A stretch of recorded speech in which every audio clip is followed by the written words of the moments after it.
you believe me if I told you these coasters costed under $2 to make, and all you're gonna need is some foam core, some pleather fabric, scissors, an X-Acto knife, ruler, and E6000 adhesive. So you're first gonna start off by taking your foam board, and this is literally like that project board you use for science projects, and it's a foam-based one, and you're gonna cut them into 4x4-inch squares. I just found that this was the nicest size for a coaster.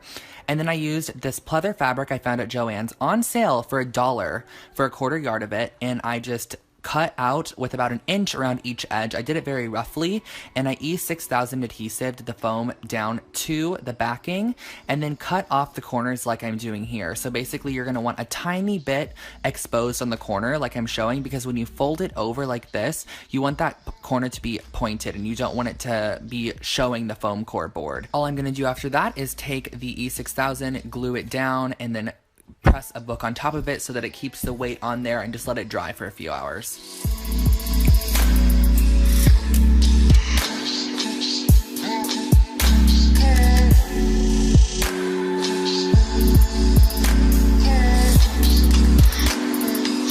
Supplies for this rustic bowl are so simple. All you're gonna need is a glass bowl, some air dry clay, paint, and a paintbrush. So this is the air dry clay. I actually got this at Target in the kids section. It's very easy to work with. I love it. I'm never gonna switch back to the normal clay. Plus it dries in the air, which is really nice compared to having to like physically go bake it in an oven, you know? So I took this dollar bowl from Target, it's just a glass bowl, and I covered it in a layer of the air dry clay. And once you have your full layer on, I used a little bit of water on my fingertips to just smooth the surface. And I actually learned this in a ceramics class I took in high school, so it's coming in handy right now. But you can just use a little bit of water, it smooths down the surface, and it makes all cracks disappear and just everything just kind of meld a little bit better. And then I used a small piece of parchment paper and a heavy object to create a new bottom for this bowl.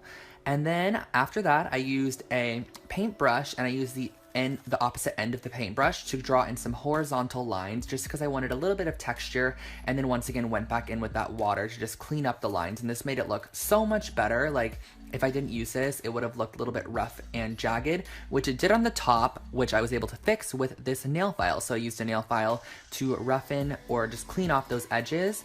And lastly, went in with a little bit of paint. So this is just watered down black paint, and I just painted it however I felt. I did a little bit of an ombre, and then also filled in all of those lines to just deepen the design, and added my signature on the bottom for authenticity.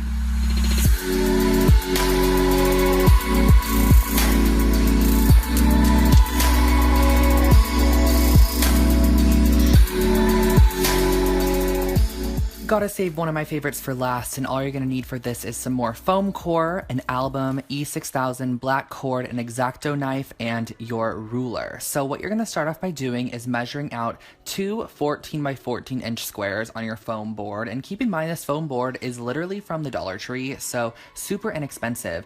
And after you cut out your 14x14 squares, on one of them you're going to cut a window out, and how I did this was measured in 1¼ inches on all edges, and then cut out the square it created in the center, which you can see me doing right now. That will create the window, which you're gonna see the album through.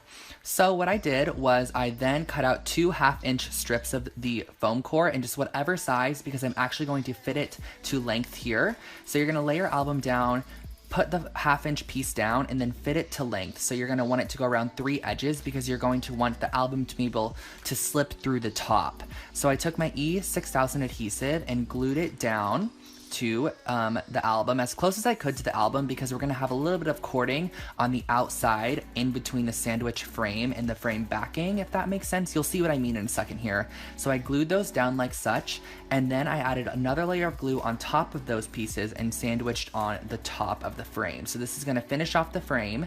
You can slip your album in, the black cord goes all the way around, and you tie it in a knot, you hang it on the wall, and this was like a $2 album frame, which I am totally obsessed with. You can customize it however you'd like as well.